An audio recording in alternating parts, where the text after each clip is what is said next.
Honor for life or death, the eternal question that shaped the destiny of every samurai. To falter, even for a heartbeat, could mean the erasure of one's name, the fall of an entire lineage, the collapse of honor carefully built over generations.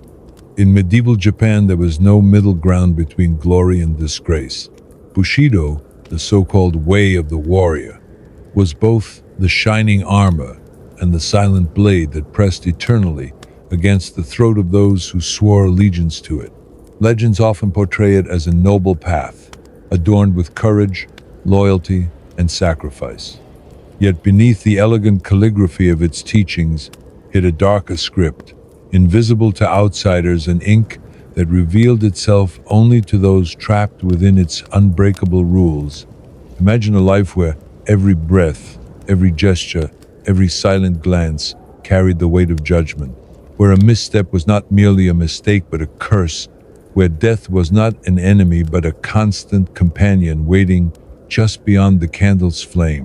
The world of the samurai was layered with ritual, the soft rustle of silk robes in fortress corridors, the gleam of a katana resting beside its master, the thin spirals of incense smoke drifting upward in shrines. None of these were ornaments. They were reminders, markers of vigilance. A samurai was never free from the invisible chains of Bushido, for the code seeped into his marrow, whispering each day, live with dignity or vanish with honor.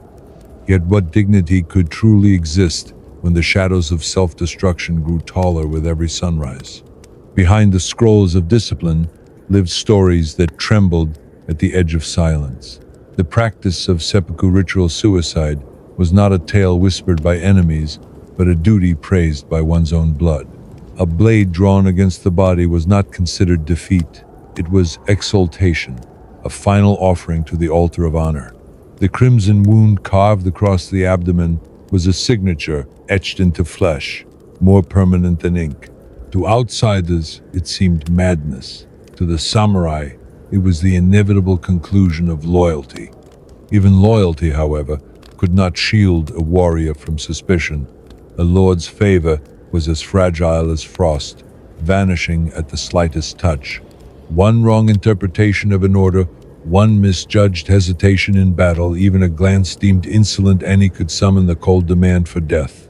Imagine carrying not only a sword, but also the burden of flawless conduct on your shoulders. Imagine living not as a man, but as a mirror, polished to reflect obedience, stripped of every blemish.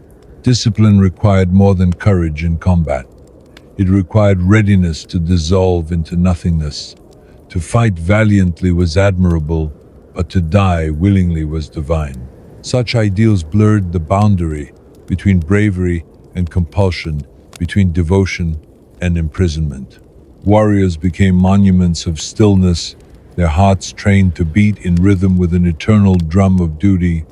Yet monuments, however tall, cast shadows, and in those shadows lurked truths the official chronicles never wrote. To the samurai, dawn was not simply the breaking of light over the tiled roofs of Edo, it was judgment reborn. The rising sun painted crimson streaks across the horizon, as if the heavens rehearsed the blood that might flow before nightfall. Each morning whispered the same reminder, you may not live to see the next dusk. And with that whisper came an intoxicating paradox, a life lived in constant awareness of its fragility, sharpened like the edge of a blade.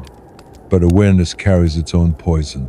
The more one stared at the blade, the more its gleam became hypnotic. The thought of self-destruction, cloaked in ritual and sanctified by tradition, began to shimmer not as terror but as destiny.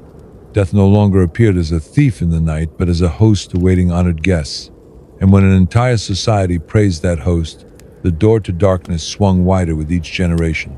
This was Bushido's concealed heart, a lore gilded on the surface. Yet beneath it, a labyrinth of fear, obsession, and sacrifice. The samurai walked that labyrinth blindfolded, feeling their way forward with trembling hands, knowing the wrong step would not only devour them but condemn their family to unending shame. Still, they advanced, for the alternative was worse. A nameless existence, erased from memory like dust swept from temple stones. Thus begins the journey into that labyrinth, where honor is a chain, where death is a teacher, and where the path of the warrior is lit not by sunlight but by the flickering glow of 1,000 funeral pyres. The path deepened, narrowing into corridors of silence where the weight of tradition pressed down like stone walls. Every samurai was taught from youth that his existence belonged not to himself, but to a lineage, to a lord, to a code older than memory. Childhood was brief. For a boy, quickly exchanged toys for weapons, games for ritual. The wooden bokken, worn smooth by practice, became a first companion, not of joy but of discipline. In the relentless rhythm of drills, laughter faded, replaced by the echo of wooden strikes, each blow carving obedience into muscle and bone. Training was not a preparation for life, it was a preparation for death. The first lessons were not of victory but of composure, of stillness before the storm. A samurai was shaped into a vessel, emptied of hesitation, filled only with precision. Teachers reminded their students that hesitation was more fatal than any enemy's blade. Even a breath taken too late could spill a legacy across the dirt. This awareness crept into the soul, planting roots of unease that grew into towering forests of vigilance. Sleep became shallow, footsteps calculated, voices restrained, every action performed beneath the silent gaze of Bushido's unwritten law. In castles, where paper screens divided rooms and candlelight flickered across painted walls, the atmosphere was thick with invisible tension. The clink of armor in distant halls, the shuffle of servants bowing low, the whisper of a lord's command drifting like smoke, all blended into an orchestration of submission. Beneath the grandeur of feudal courts pulsed an unrelenting truth. The samurai were instruments, sharpened tools rather than free men. The katana gleamed not as a weapon of choice, but as a key to the inevitable chamber of duty. Rituals governed not only the field of war but the quiet hours of dusk. Tea ceremonies, with their serene gestures and delicate porcelain, were not escapes from violence but rehearsals of control. To pour tea without trembling, to bow with flawless posture, to move as though each gesture carried divine significance, these were silent tests. One slip of the hand, one careless display, could whisper weakness louder than a cry in battle. Even in the presence of tranquility, danger lingered like a shadow, and yet, within this tapestry of control, cracks appeared. The beauty of the code was inseparable from its cruelty. Warriors spoke not of joy, but of duty, not of dreams, but of endurance. In moonlit gardens, where cherry blossoms drifted like fragile snow, samurai stood motionless, aware that each petal falling was a metaphor for themselves, brief, delicate, destined to wither. The poets praised such impermanence, and Bushido embraced it as proof that honor was fleeting, demanding it be seized before decay arrived. But beneath the verses lay a truth more bitter. Life itself was measured not by love or laughter, but by the willingness to be extinguished without protest.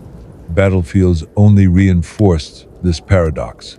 When armor clattered and arrows darkened the sky, samurai did not fight solely to survive. They fought to prove their readiness to perish. The clash of swords was less about victory than about displaying devotion, each strike an offering to unseen witnesses. Blood spilled was not only a casualty but a currency, traded for remembrance. And yet, in the aftermath of combat, among the corpses and the silence, the same question always returned. Was the life of a warrior truly lived, or merely surrendered piece by piece, day after day? The answer lay hidden in the shadows of the ritual knife. Seppuku was the ultimate signature, the final punctuation of Bushido's script. Warriors rehearsed it in thought long before the blade ever touched their skin. They imagined the kneeling posture, the white garments, the cold steel's first bite. The act was terrifying, but within its terror shimmered a strange allure. Death promised freedom from the impossible demands of perfection. To many, it was the only moment when they could truly claim their fate as their own. Thus the labyrinth grew darker, its turns more suffocating. Every samurai walked its winding path, guided by tradition's lanterns, aware that the flames might burn out at any moment. In their silence, in their stillness, they carried the weight of centuries, an inheritance both revered and cursed. Bushido was not simply a code, it was a storm that never ended, a storm that sculpted warriors into statues and then demanded those statues crumble gracefully when the wind called their name. Beyond the fortified walls of castles and the measured silence of ceremonial halls, the land itself bore the mark of Bushido's shadow. Villages nestled in valleys lived under the watchful eyes of armored figures who represented both guardianship and oppression. To peasants, the sight of a samurai approaching along a narrow path stirred equal parts reverence and dread. Their armor gleamed like a second skin, yet within that brilliance was a warning: here walked not men but emissaries of a code that demanded perfection, even in cruelty. For the samurai, daily life unfolded beneath a weight that never lifted. Dawn did not greet them with promise, but with expectation. The mist rising from rice paddies seemed less a natural beauty and more a veil concealing judgment, as if unseen eyes waited to record each motion, each thought. Bushido was not bound to scrolls. It was inscribed upon the air, the ground, the very rhythm of existence. Even in solitude, a samurai was never alone, for the code observed silently, demanding flawless obedience. The training grounds echoed with this demand. Rows of warriors practiced kata with mechanical precision, their bodies moving as one. The repetition of strikes was not designed to sharpen skill alone, but to carve away individuality, leaving only discipline. Sweat streaked across faces that did not dare show exhaustion. To falter was to invite suspicion, and suspicion could unravel generations. In this crucible, character was refined into steel, yet humanity was hammered thin, stretched across the anvil of tradition until little remained but formality. Those who failed the unspoken tests paid dearly. Shame was not an emotion, it was a sentence. To be branded dishonorable was to be erased, as if life itself dissolved the moment respect vanished. No punishment was more feared than obscurity, for it devoured not only the samurai but the memory of his bloodline. Families prayed for death in glory rather than life in disgrace. In this inverted morality, survival was less desirable than annihilation wrapped in ritual. The paradox etched itself deeper with every generation, ensuring that children inherited not joy but chains, invisible and unbreakable. And yet, despite its suffocating grip, Bushido inspired awe. In moonlit gardens where lanterns swayed gently and the fragrance of pine mingled with night air, samurai walked as if suspended between two realms, flesh and myth. The sight of their calm demeanor, their measured pace, gave the illusion of serenity. Outsiders admired their poise, believing it reflected harmony. But within, storms brewed. The silence of their steps did not mean peace, but a discipline so severe that emotion itself became a forbidden luxury. Death's allure crept closer in such silence. The mind, stripped of freedom, turned toward the only escape permitted. Seppuku loomed not merely as punishment but as a promise, a door both dreaded and desired.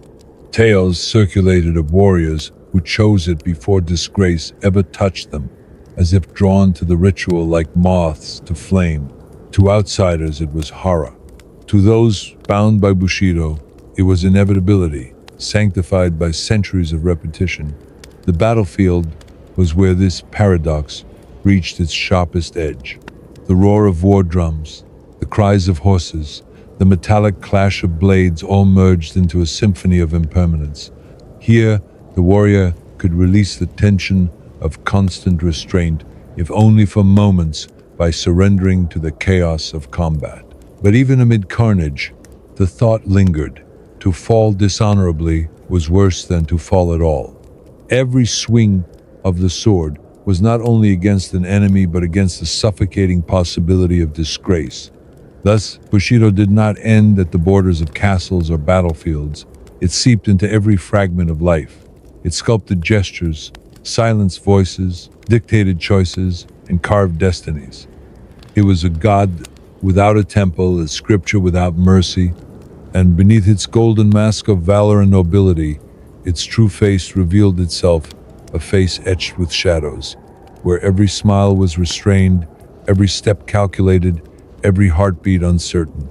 In the end, the path of Bushido was less a journey toward honor than a slow descent into a labyrinth where the walls closed in tighter with every breath. Warriors walked it willingly, believing they followed light, unaware that the glow ahead came not from salvation but from the flickering fires of sacrifice waiting to consume them. The labyrinth of Bushido did not only live in the hearts of warriors, but extended into every corner of their existence, a net woven so tightly that even the quietest moments bore its mark.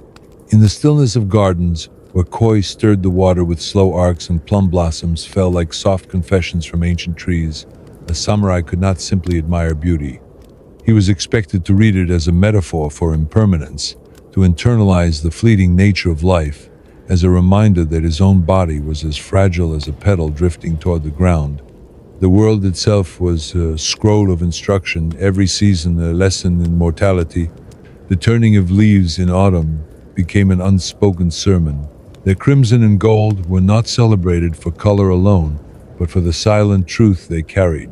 All brilliance fades, and the most honorable way to fade is with dignity intact. Winter, with its snowbound silence, whispered of endurance, of composure beneath crushing weight. Spring brought blossoms, not as joy but as subtle warnings that beauty is always temporary. In this cycle, Bushido reinforced itself, making nature a constant echo of its laws. Ceremonies, too, were drenched in this philosophy. A wedding was not merely the union of two souls, but the binding of two bloodlines to the same burden. A funeral was not grief alone, but a recital of loyalty, proof that the departed had embraced death in the manner demanded by the code.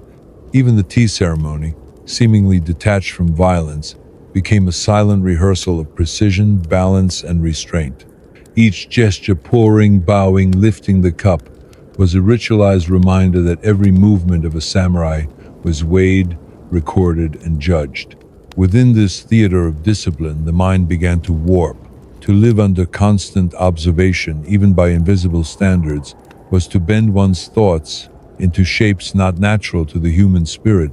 Desire had no place, for it could lead to disobedience. Fear had no place, for it could lead to hesitation. Joy had no place, for it distracted from vigilance. What remained was a hollowed vessel, filled with obedience so absolute that the very notion of individuality withered. Yet in the emptiness, shadows crept, and those shadows whispered of release. The weapon of release was always the same, the short blade, sheathed quietly beside its longer sibling. To outsiders, it was a tool. To the samurai, it was a covenant. Its steel gleamed in the imagination long before it gleamed in the hand. The mere presence of that blade was a reminder that escape from dishonor was always near, a door hidden in plain sight. This knowledge shaped every decision, for behind every oath and every bow lingered the knowledge of an ending that could be chosen or demanded. On the battlefield, where arrows shrieked through air thick with smoke and banners whipped against the wind, this knowledge pulsed with terrible clarity. A warrior did not charge solely to defeat an enemy. He charged to prove that if he fell, he would fall with grace, leaving no room for shame. The clamor of war was accompanied by another sound, one only the samurai heard, the rhythm of expectation beating against the walls of the soul. Victory was valued, but willingness to perish was worshipped. The line between triumph and obliteration blurred until they became nearly indistinguishable. And in the silence that followed, after corpses cooled and the air grew heavy with the stench of blood and earth, the survivors carried more than exhaustion. They carried the unshakable reminder that life was borrowed, granted only until the code demanded repayment. A warrior might wash his blade, remove his armor, and sit beneath the stars, but the weight remained, pressing into his bones, whispering again, "Live with dignity, or vanish with honor." The labyrinth allowed no pause, no escape. It twisted through the chambers of palaces, across fields of war, and into the quiet of shrines. It bound families, lords, and peasants alike in invisible threads. And though many revered it as sacred, beneath the reverence pulsed a darker truth. Bushido was not merely a guide to noble living, it was a machine of control, a force that devoured freedom and dressed compulsion in the garments of virtue. Thus the samurai walked, step after step, further into the narrowing corridors, where the walls closed closer, where the light dimmed, and where the final destination was never life itself but the silence of ritual death. Night in the provinces carried a silence that was never empty. The rustle of bamboo groves, the chirp of insects, the occasional cry of a distant night bird, all seemed to echo the unspoken rules pressing on the samurai's shoulders. In these hours, when peasants slept in wooden huts and lords retired behind fortified walls, the warrior remained awake, not because of enemies beyond the horizon, but because of the restless weight within. Sleep could not offer refuge. Even dreams were measured, scrutinized by an inner judge, forged by years of conditioning. A restless turn in bed felt like a failure of composure, a reminder that serenity itself was part of the endless test. The armor resting nearby was both comfort and burden. Its plates reflected faint moonlight, each curve a reminder of duty, each strap a metaphor for restraint. To wear it in battle was to step into a role already written centuries before.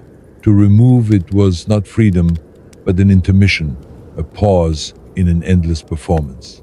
The sword, polished and sharpened, lay within reach, not only for defense, but as a silent companion, a whisper of both protection and the final act of release. Its presence near the mat was as constant as breath itself. Discipline was woven into every gesture of the day, and it did not vanish with dusk. A samurai rising at dawn to train did so with the same meticulous care he used in arranging his bedding or in folding his garments before night. The rhythm of life became ritual, and ritual dissolved the boundary between the mundane and the sacred. In this fusion, even the smallest tasks grew heavy with meaning. A misplaced step, an unsteady hand, or a delayed response could echo as loudly as a shout of rebellion. The ordinary became extraordinary, and the extraordinary became suffocating. Beneath the discipline, however, shadows thickened. Bushido demanded suppression of weakness, yet in silence, weakness grew fertile. The warrior was forbidden to confess fear, but fear did not vanish. It multiplied, buried beneath layers of ritual, until it became indistinguishable from reverence.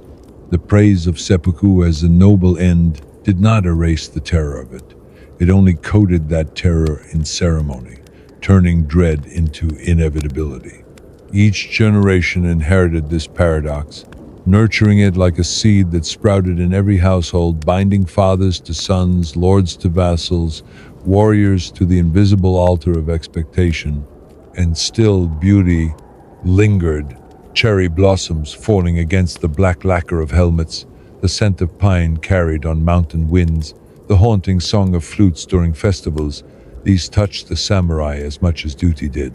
Yet beauty was always poisoned by awareness. A blossom's fall reminded him of mortality. A pine's endurance reminded him of resilience demanded. And the flute's melancholy tune echoed the silence of those who had already chosen death. Nothing in the world remained untainted.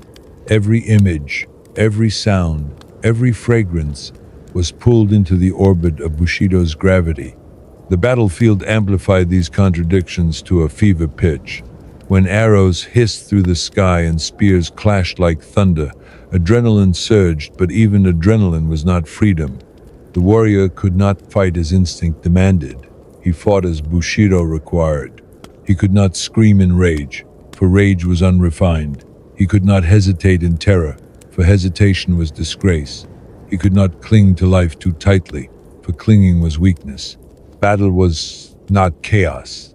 It was another stage, another ritual, where every movement was weighed not only by the outcome, but by the manner of execution. And afterward, When silence fell over broken ground and corpses stiffened beneath the rising sun, the survivors bore scars that were deeper than wounds.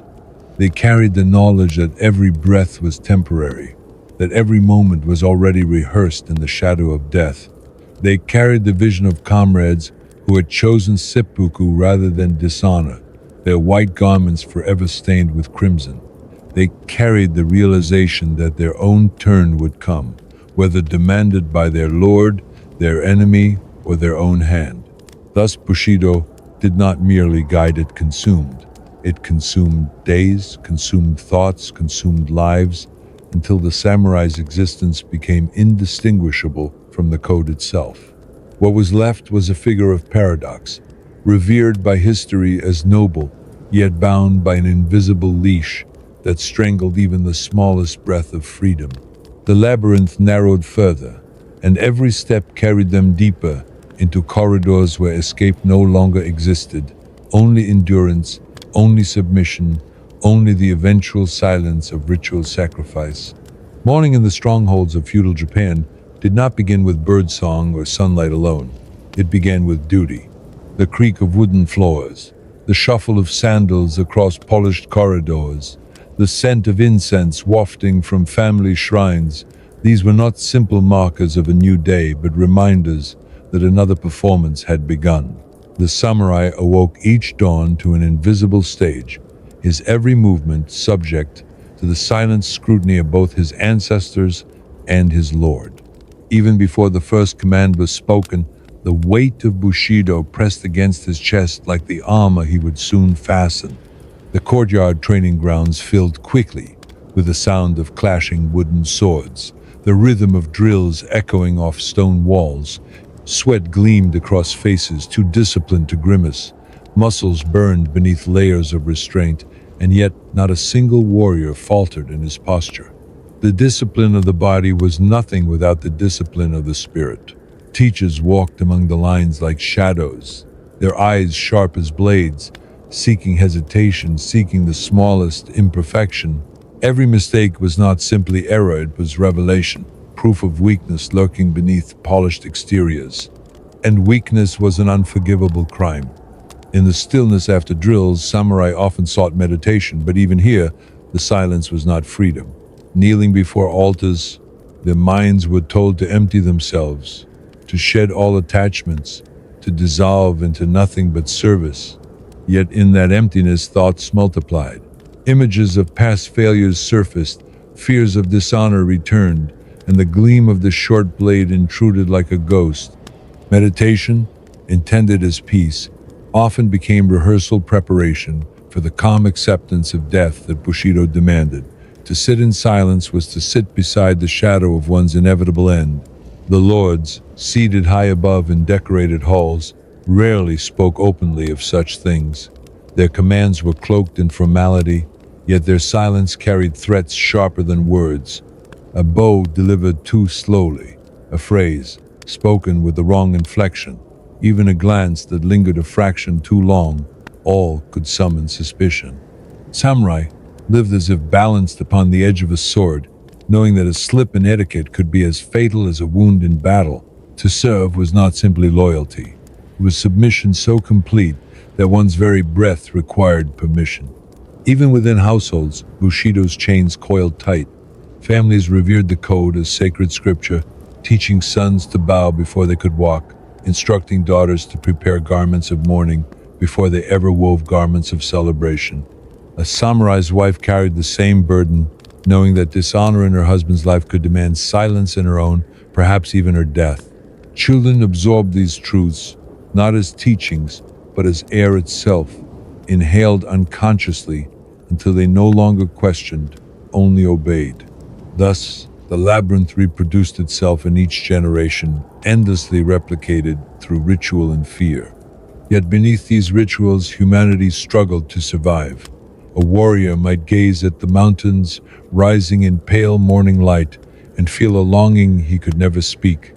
He might feel the warmth of his child's hand or the softness of his wife's voice and wonder what life might be without the ever-present shadow of seppuku.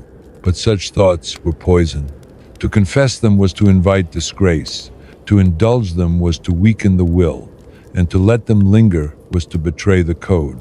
And so they buried these feelings deep, layering silence upon silence, until the weight of unspoken desires grew heavier than armor. The battlefield was the crucible where these contradictions ignited. Thunderous drums shook the air, banners snapped against the sky, and warriors charged with faces carved into masks of resolve. Each stroke of the blade was not only an attack, but a declaration. I am ready to die. The earth trembled with hoofbeats, arrows hissed like serpents, blood soaked the soil, and yet, in the chaos, Bushido's order reigned supreme. The samurai could not retreat without command, could not hesitate, could not falter. To break formation even for survival was disgrace. To die in place was honor.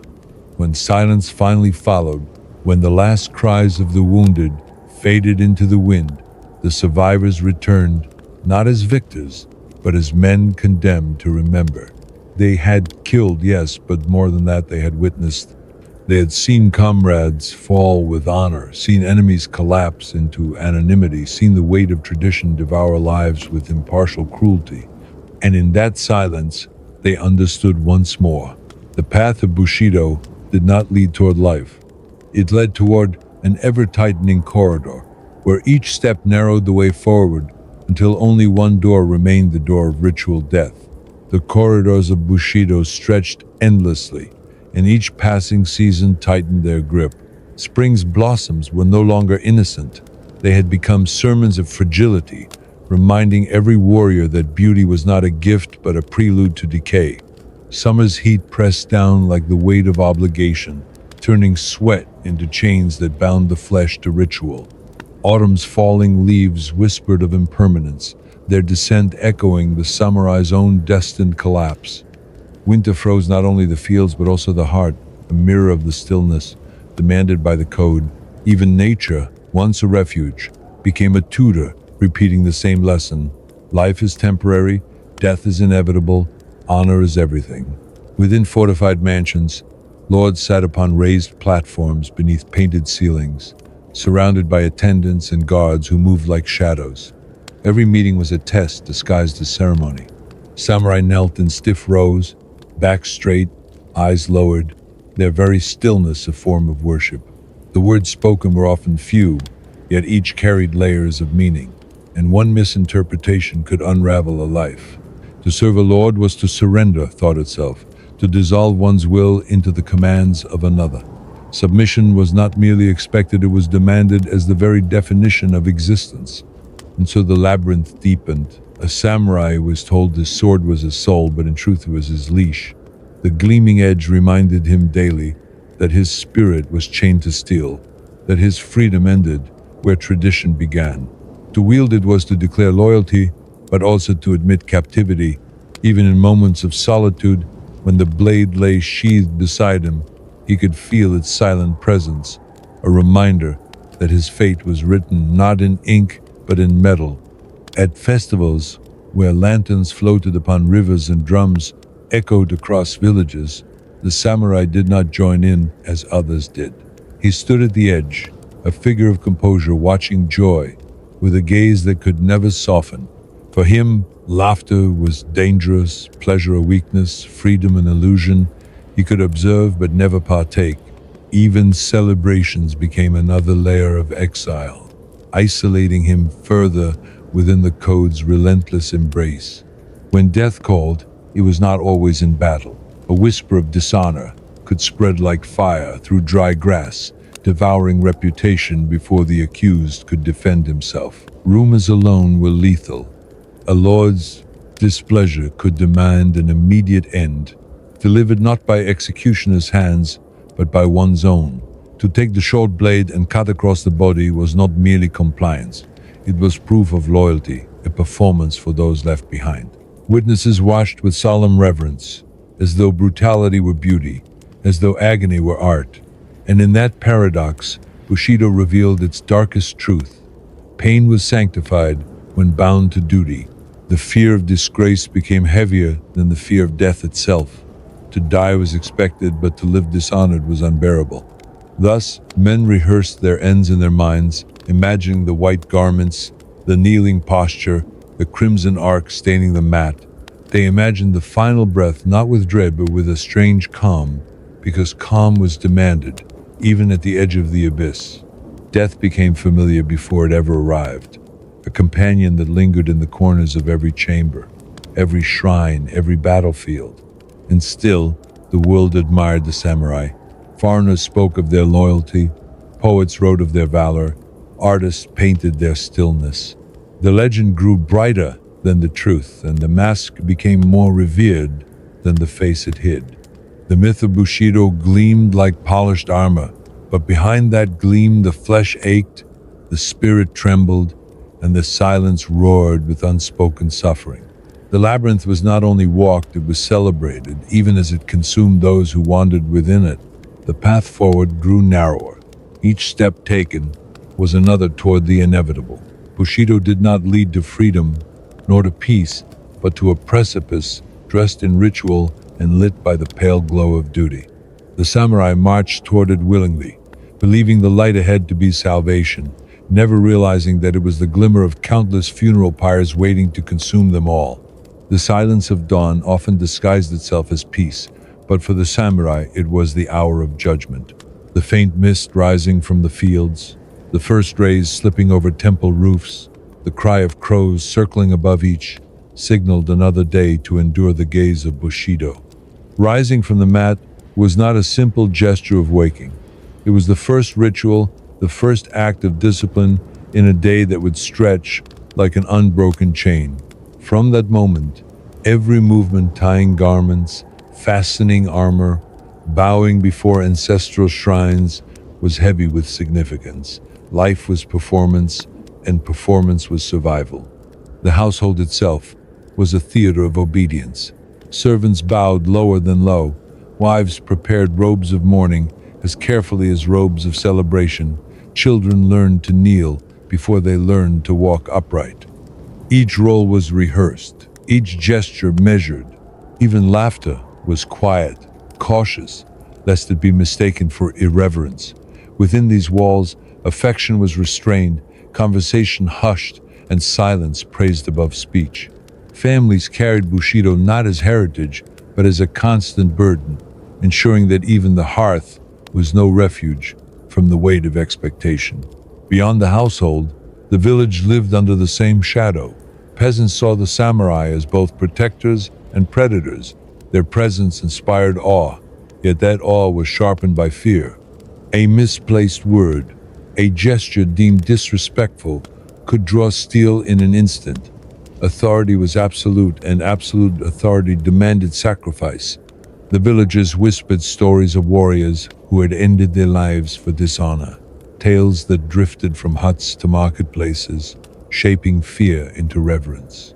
Thus, the labyrinth extended its walls to every corner of society, binding not only the warriors but all who lived beneath their gaze.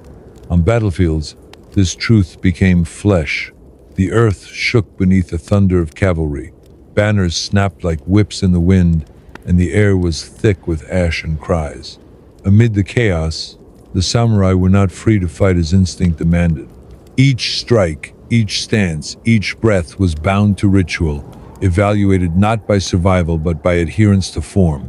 To retreat without permission was worse than to die. To hesitate was worse than to bleed. To live dishonored was worse than to perish nameless. Every sword raised was another vow whispered to Bushido, and every drop of blood spilled was an offering to its insatiable altar. Yet when the battle ended, when silence returned and corpses carpeted the ground, the survivors felt no triumph. They returned with the taste of ash on their tongues and the knowledge that they lived only provisionally. Victory did not guarantee life, for disgrace could strike at any hour, in any place, summoned by rumor or suspicion. They carried not the weight of glory, but the weight of anticipation, the certainty that the ritual knife was never far from their grasp. The enemy was not only across the battlefield, it was also within, a voice whispering that loyalty might tomorrow demand self-destruction. The short blade became the ultimate companion, Its presence near the mat, beside the longer sword, was more intimate than family, more constant than breath. Warriors polished it with the same reverence as a relic, not only because it could end an enemy, but because it might one day end themselves. Its edge was a mirror, reflecting not only the face of the warrior, but also the fate he could never escape. The blade was not feared, it was anticipated like a guest of honor awaiting an inevitable summons. This anticipation created a strange serenity, a calm so profound it resembled detachment. The samurai moved with stillness, spoke with restraint, fought with composure, not because they were free from fear, but because fear had been reshaped into ritual. Every gesture was proof that they had already accepted the end. Death had been rehearsed so many times in imagination that it no longer startled. It waited patiently, familiar as an old friend. And so the labyrinth tightened further. The corridors narrowed.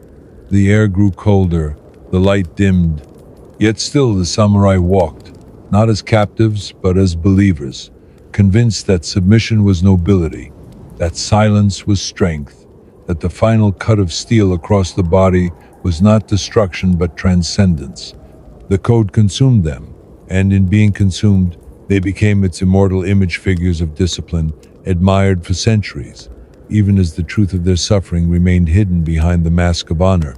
The labyrinth of Bushido grew most suffocating in moments of stillness, when the clamor of battle was far away and the warrior was left alone with his thoughts. Silence was not relief, but exposure. Within quiet chambers, lit only by the pale glow of paper lanterns, the mind became its own battlefield. Doubt pressed in like fog, unspoken yet relentless, and every memory of failure or hesitation returned with sharper edges. The code had no room for weakness, yet weakness was inescapable, pulsing beneath the armor of discipline. To acknowledge it was forbidden, so it festered in shadows, deepening the cracks within. Temples offered no escape, for even spirituality was consumed by duty. A samurai kneeling before incense smoke and chanting monks was not seeking salvation, he was rehearsing submission. The prayers rising into the rafters were not his own, but echoes of what the code required him to believe. Spirituality, which might have been a refuge, had been reshaped into another form of vigilance. Gods became wardens, ancestors became judges, and the divine was another audience before whom perfection had to be performed. Faith, like battle, was stripped of intimacy and bound to ritual. Festivals in villages revealed the same paradox. While peasants laughed, drank, and danced beneath lanterns swaying in the night wind, the samurai stood at the edges, observing with solemn faces. Joy was dangerous, for it loosened the grip of control. A warrior could not afford laughter that might be seen as disrespect, nor dancing that might suggest frivolity. Even in celebration, the code's shadow stretched long, forbidding indulgence. To witness life, and yet be unable to partake, was another form of exile, an exile lived in plain sight. The stories of seppuku haunted these moments, tales of warriors who cut across their own bodies, spread through provinces like whispered myths. Some were told as warnings, others as examples of honor. The imagery was vivid, white garments stained with crimson, silent halls trembling with the weight of final breaths, the presence of witnesses who bowed reverently as agony unfolded before them. Such acts were praised, revered, almost beautified. Children grew up hearing them not as horrors, but as ideals, lessons carved into memory before they could understand their meaning. Death became not something to avoid, but something to embrace gracefully when called. Yet the human heart resisted, however quietly. Beneath layers of obedience, warriors sometimes longed for simplicity, a life without the endless weight of scrutiny, a life measured not by loyalty, but by love, not by duty, but by freedom. The laughter of a child, the sound of rain on rooftops, the scent of food shared among family, these were moments that stirred forbidden desires. But every such desire had to be crushed before it bloomed, smothered beneath the certainty that longing was weakness, and weakness was betrayal. The labyrinth had no doors leading outward. Every path bent back into itself. every glimmer of escape extinguished before it could ignite. On distant battlefields, where banners clashed like waves and the horizon burned with fire, the paradox reached its most violent form. Warriors charged not only against enemies but against themselves, driven by the compulsion to prove readiness for death. Blades rang in the air, arrows cut through the sky, and the roar of combat drowned out thought. Yet even amid chaos, the invisible rules of Bushido dictated every motion. To falter, even unseen, was to carry dishonor within. To survive when one should have perished was to carry shame heavier than armor. Victory was uncertain, but the demand for perfect loyalty was absolute. When the clash ended and the fields quieted, the survivors stood surrounded by the stillness of death. They looked upon comrades who had fulfilled the code with their final breaths, upon enemies who lay forgotten in mud, upon their own hands stained with blood that no ritual could ever fully cleanse, and in that stillness, the same truth returned. Bushido was not a path to glory, but a narrowing passage, a spiral winding ever closer to a single conclusion. To live as a samurai was not to live freely, it was to prepare endlessly for a death that had already been rehearsed countless times in silence. Thus the labyrinth remained unbroken, its corridors stretching forward without light, its walls inscribed with duty, its air heavy with inevitability. And still, the samurai walked, not with rebellion, but with reverence, convinced that the chain around their neck was a crown, and that the silence awaiting them was honor itself. The march of Bushido was relentless, and even in moments when the body rested, the mind remained bound. At night, the quiet hum of cicadas, the creak of wood settling in the beams of a house, and the faint glow of the moon through rice paper screens created an atmosphere of fragile stillness. Yet within that stillness, the warrior's heart throbbed beneath layers of restraint. Dreams were rarely innocent. They were filled with images of blood, ritual, and the inevitable shadow of self-destruction. Sleep was never refuge. It was another stage where the code rehearsed its demands. The sword, gleaming in the corner, remained the silent witness of these nights. It reflected moonlight like an unblinking eye, its presence a constant reminder that life and death coexisted within the same breath. The blade was not merely a tool for combat, it was a scripture written in steel. Its edge represented both loyalty and doom, and every samurai knew that one day, perhaps sooner than expected, it might turn inward rather than outward. The knowledge of this duality created a state of perpetual tension, a calm that was less serenity than resignation. The rituals of daily life reinforced the prison. At dawn, warriors repeated vows, prayers, and gestures that had been performed by ancestors for centuries. Each step felt older than the man who walked it, as though he were merely a vessel carrying the weight of endless repetition. Rituals promised continuity but delivered confinement, chaining the living to the dead, binding the future to the past. In this cycle, identity dissolved and individuality eroded. A samurai was not himself, he was the echo of a lineage, a shadow cast by others long gone. Public perception only tightened the bonds. To peasants, the samurai were figures of awe, icons of discipline and courage. To lords, they were instruments, sharpened to execute will without hesitation. To poets and chroniclers, they were symbols of honor, immortalized in verses and scrolls that polished their silence into gold. Yet none of these perspectives saw the cracks within. The admiration of the world became another chain, forcing the warrior to embody the myth even as his spirit trembled. The mask of Bushido was more enduring than the men who wore it. The paradox was most visible in death.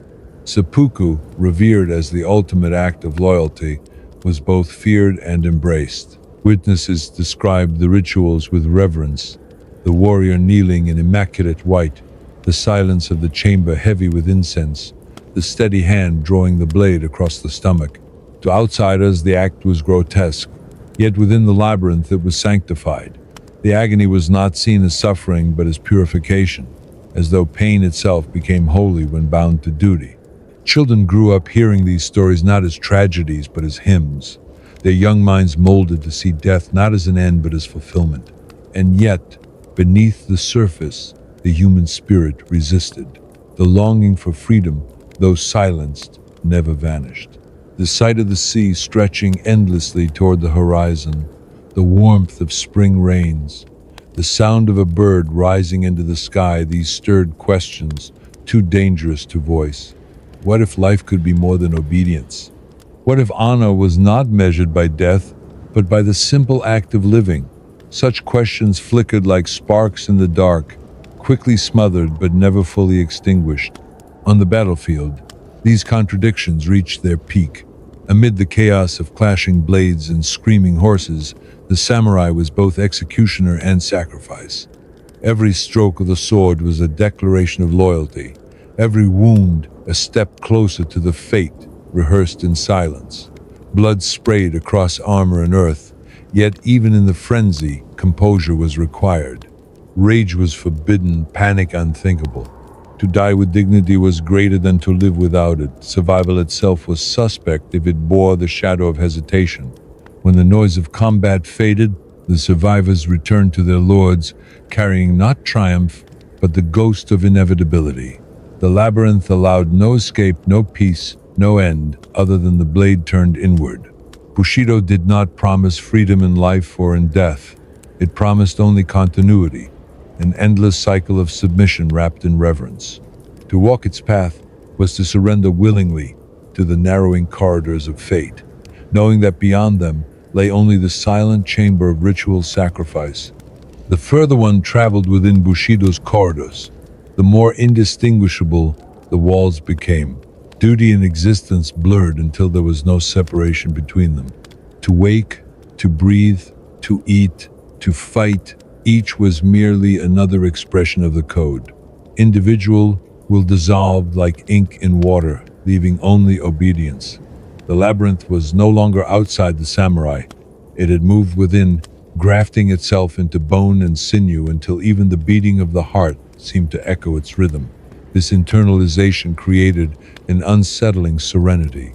To observers, the samurai appeared composed, statues carved from living flesh, unshaken by turmoil. They seemed immune to fear, immune to desire, immune even to pain.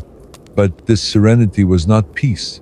It was suppression, a crushing of the spirit so complete that the absence of resistance was mistaken for strength. Beneath the stillness, storms raged silently, unseen, unspoken, yet powerful enough to hollow a man from within. Temples continued to enforce the illusion. Beneath wooden beams darkened by centuries of incense, monks chanted sutras, their voices rising and falling like waves. Samurai knelt among them, heads bowed, hands folded. Outwardly it was a scene of harmony. Inwardly it was rehearsal for the surrender of self. Each chant reinforced the inevitability of impermanence. Each bow rehearsed the posture of submission. Spirituality, like combat, became a stage where Bushido played out its endless performance. The divine offered no refuge, it merely sanctified the labyrinth. In the villages, stories spread of loyalty so fierce, it devoured life itself. Children learned tales of warriors who slit their bellies without hesitation, who bowed before lords even as their blood soaked the mats. These stories were told with reverence, passed down as lessons of nobility. But for those who carried the code within them, these were not tales, they were destinations, signposts pointing toward a future already written. To hear them as a child was to walk toward them as an adult, each step a confirmation of destiny. Yet human longing persisted, stubborn and quiet. A warrior might stand beneath falling cherry blossoms and feel something beyond duty, an ache for beauty, unmeasured by obligation. He might watch children chase fireflies in the dusk and yearn for innocence, unshackled by expectation. But these feelings were dangerous. To admit them was to betray the mask, to crack the image of perfection demanded by society. And so they were buried deep, hidden beneath layers of silence, where they fermented into shadows. On the battlefield, these shadows pressed hardest. The roar of combat should have been chaos, but for the samurai, it was choreography. Every movement had to adhere to form, every strike had to carry dignity. Even in the frenzy of survival, one could not abandon composure. To rage was to lose honor. To stumble was to invite shame. To cling to life too fiercely was to fail entirely. Thus, combat was less about defeating an enemy than about displaying submission to the code. Each death was a performance, each act of survival, a question of legitimacy. After battles, when smoke lifted and silence returned, survivors carried more than wounds. They carried guilt for surviving when others had perished, for hesitating when perfection demanded otherwise, for feeling relief when Bushido demanded acceptance of death. These unspoken burdens grew heavier with each campaign, pressing down like invisible armor, suffocating even in moments of rest. Victory became indistinguishable from loss, for both were chains that bound the soul tighter to the labyrinth. And so, the cycle continued. Day after day, generation after generation, the samurai walked corridors, lined with honor's illusion. They believed they were approaching transcendence, that each bow and each blade brought them closer to purity. Yet in truth, they were circling endlessly within the same narrowing spiral, heading always toward the same chamber, where ritual sacrifice awaited like a final destination carved in stone. The path of Bushido was not a journey outward, but inward, deeper and deeper into the prison built of duty, discipline, and death. The corridors of Bushido narrowed further with every year, and by the time a warrior reached maturity, the code had already consumed him. Youth offered no freedom, only an early introduction to discipline. A child learned to bow before he learned to speak, to kneel before he learned to run, to wield a wooden sword before he ever held a brush. Innocence was carved away, not slowly but with precision, leaving behind a figure molded entirely by ritual. By the time manhood arrived, individuality had vanished, and what remained was a vessel prepared to carry the code forward. Marriage, often seen as a partnership in other lands, was here another extension of duty. Wives did not simply share homes, they shared burdens, absorbing the weight of their husbands' obligations. They prepared garments not only for ceremonies of life, but also for ceremonies of death. Mothers raised sons not for freedom but for obedience, shaping them into heirs who would inherit chains as though they were treasures. Daughters, too, were bound, for their loyalty was measured in silence and sacrifice, their worth defined by their ability to support the code's unyielding demands. The seasons, once symbols of renewal, became relentless reminders. Spring's blossoms whispered of impermanence, summer's storms mirrored the fury of battle, autumn's falling leaves sang of decline, each descent an echo of mortality. Winter froze the land, stilling rivers and forests, a stark reflection of the stillness expected in the samurai's soul. Nature itself had been conscripted into Bushido's service, reshaped into a vast sermon that repeated the same lesson endlessly. Everything fades, everything ends, and honor is only preserved in the way one accepts the end. And yet, despite this suffocation, beauty clung stubbornly to existence. Lanterns glowing along temple paths, the fragrance of pine drifting through mountain passes, the haunting resonance of flutes carried by the wind. These moments offered glimpses of another life, one beyond the labyrinth. But such glimpses were fleeting, quickly smothered beneath the awareness that beauty itself was a trap. To admire it too deeply was to risk longing, and longing was weakness. Even beauty was transformed into discipline, another reminder of transience, another nail hammered into the coffin of individuality. The battlefield remained the crucible of truth. There, beneath banners snapping in violent winds and skies blackened with smoke, warriors moved with mechanical grace. Each stroke of the blade was less an act of aggression than a declaration of devotion. Blood spilled was not only the enemy's, but the samurai's own offering to the code. Even death in combat was not enough. It had to be met with composure, without cries of rage or terror, without clinging to survival. To die with grace was worship, to falter in death was heresy.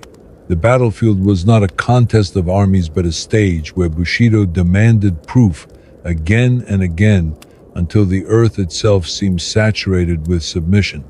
And when warriors returned home, when the fires of war dimmed, they carried with them ghosts invisible to others. They bore the memory of comrades who had chosen ritual death rather than disgrace, the sound of final breaths exhaled into silent halls, the image of crimson staining white garments. These memories were not horrors but instructions, templates etched into the mind, reminding every survivor of what his own ending should look like. The code did not leave them even in rest. It trailed them into their dreams, shaping their futures with the certainty of ritual. Bushido's brilliance was that it disguised captivity as nobility. The chains were presented as ornaments, the silence as wisdom, the submission as strength. The world beyond admired the mask, praising the discipline, venerating the honor, never glimpsing the emptiness beneath. To outsiders, the samurai were paragons. To themselves, they were prisoners walking willingly toward an altar, believing the knife awaiting them was not an executioner but a savior. Thus, the labyrinth wound tighter still. Each corridor echoed with footsteps of those who had walked before, and each echoed with silence of those who had ended within it. There was no divergence, no new path, no escape. Only the narrowing, only the tightening, only the inevitability that the journey, however long, would end with steel drawn inward, with blood marking the mat, with silence closing over all that had been sacrificed. The weight of Bushido became heaviest in the stillness of middle age, when a samurai had already given decades of service yet knew the path ahead remained unchanged. By then, the body bore scars of countless drills and battles, the spirit was thinned by years of vigilance, and the mind carried the silent burden of rehearsed deaths. Experience did not bring freedom. It brought sharper awareness of inevitability. Every year lived was another step closer to the chamber where ritual demanded its due. Honor was never secure, never permanent. A lifetime of loyalty could be undone in a single moment of suspicion. A careless word, an unguarded glance, or a rumor whispered into the wrong ear. A samurai could dedicate his blood, his years, his victories, and still face the command to kneel upon white cloth and draw steel into his own body. In this fragility lay the cruel genius of Bushido. It allowed no complacency, no rest, no completion. A warrior could never say, "I have done enough." The ledger of loyalty was always unfinished, and the only way to close it was with death. Within homes, this tension seeped into the air like smoke.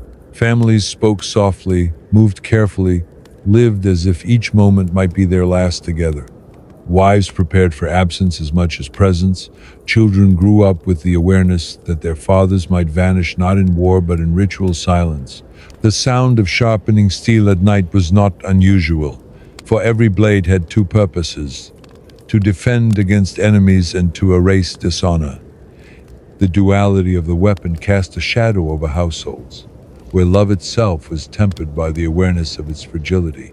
Temples continued their quiet reinforcement. Lantern light glowed on polished floors. Monks chanted through the hours, and warriors knelt with bowed heads. The repetition of prayers was meant to guide the soul towards serenity, but serenity here was indistinguishable from surrender. The divine was no liberation. It was another confirmation that Bushido extended beyond the living world, into the afterlife, binding spirits as tightly as it bound flesh. Death did not free a warrior from the labyrinth, it only deepened the corridors. Battlefields brought no release either. Amid the chaos of clashing blades and roaring war cries, a samurai was more prisoner than ever. The need for composure was absolute. To die screaming was disgraceful. To die fleeing was unthinkable. To die without dignity was worse than betrayal. Thus, even as blood poured, the warrior's mind focused not on survival but on posture, form, and stillness. Death was not to be resisted but choreographed. The field of war became a stage upon which Bushido demanded its most brutal performances. where every corpse was not only a casualty but a lesson. And when the dust settled, when the crows descended and the earth drank its fill, the survivors carried memories heavier than armor. They carried the image of comrades whose deaths were celebrated as noble, though agony had contorted their faces. They carried the silence of rituals performed behind closed doors, where men they had once laughed with ended themselves beneath the gaze of witnesses. These memories pressed against the mind until they became indistinguishable from prophecy, convincing each survivor that he too would one day fulfill the script already written. Yet within these corridors of inevitability, faint rebellion stirred not in open defiance, but in the smallest acts of longing. A glance at the horizon too long, a pause to feel the warmth of sun upon the face, a fleeting thought of life without chains. Such moments were fleeting, extinguished quickly, but their presence revealed the truth.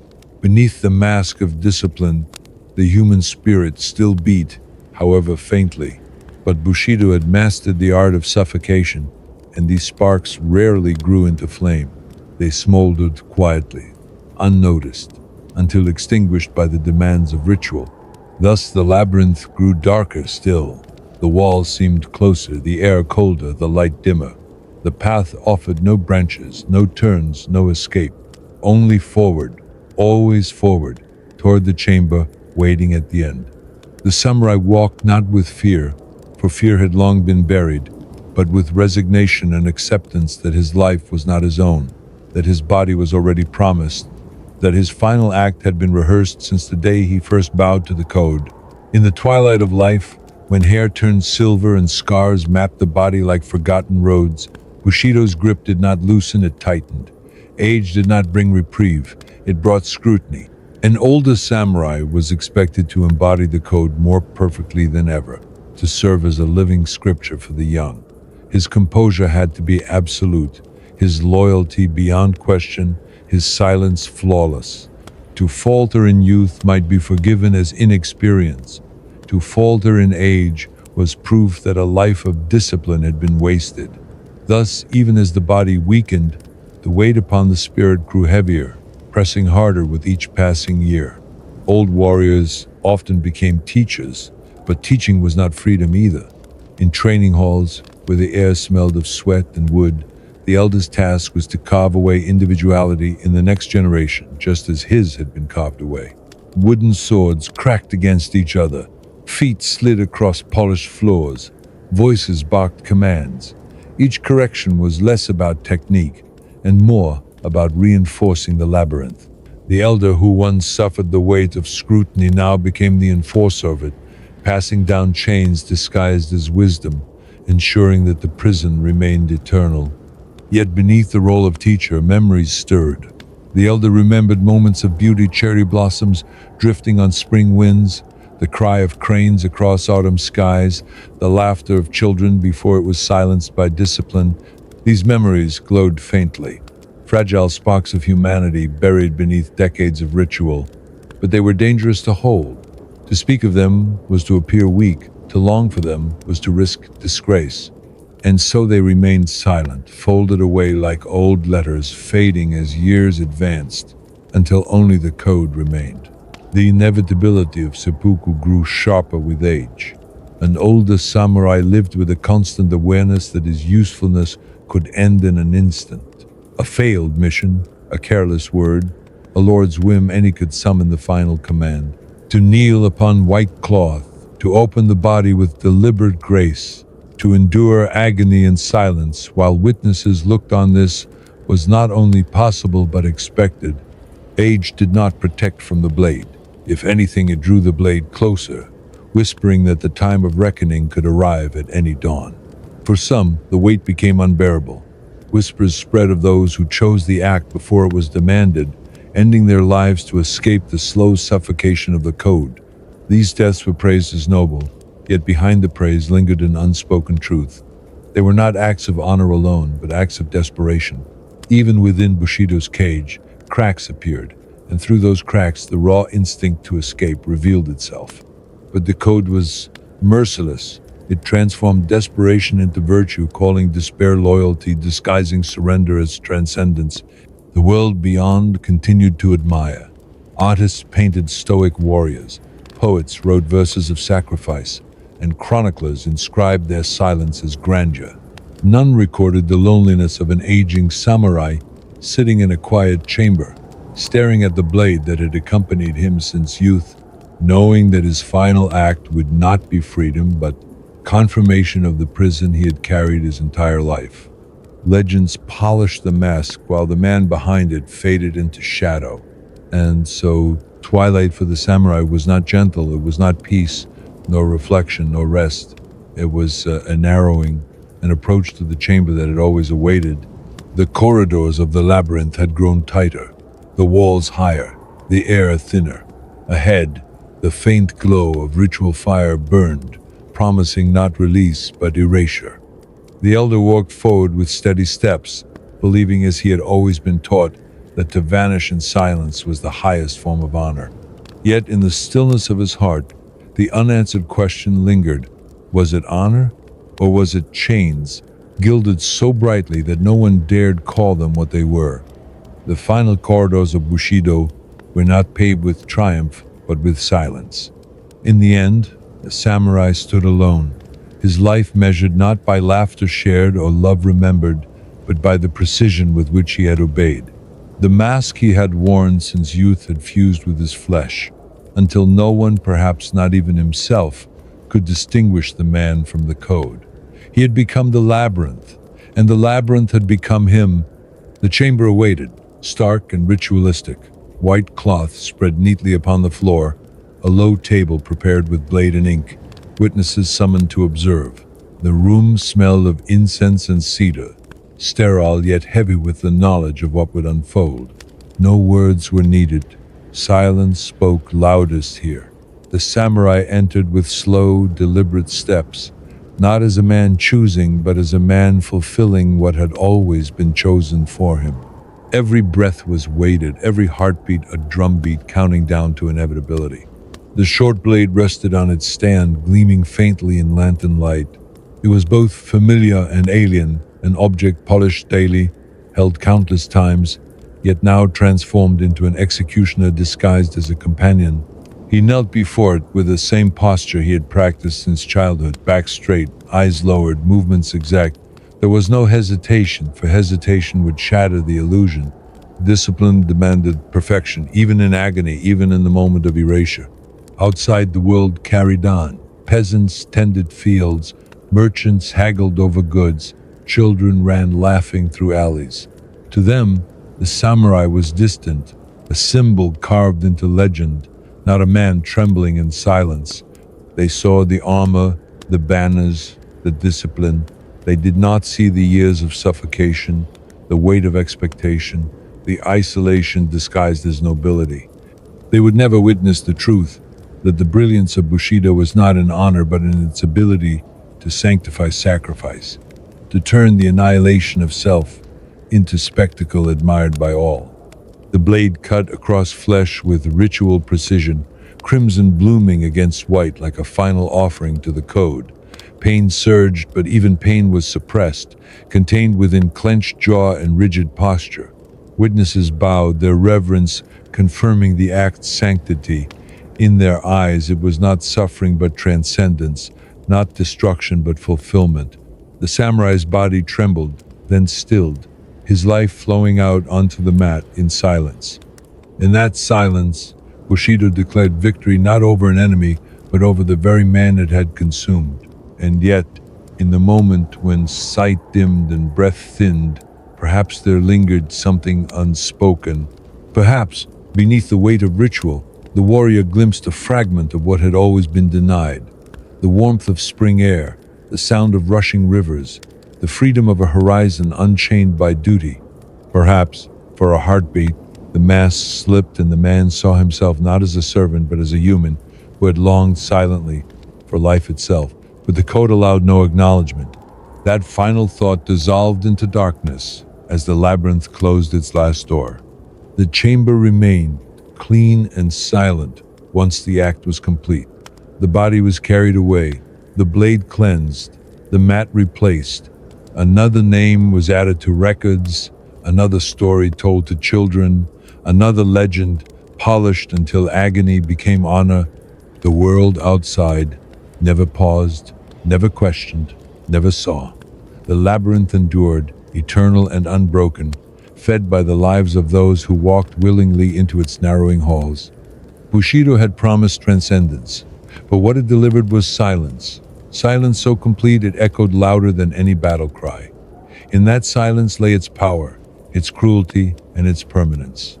And though the man was gone, the code remained, waiting patiently for the next to kneel upon the mat, to draw the blade, to surrender body and spirit in the name of a truth that had always been an illusion.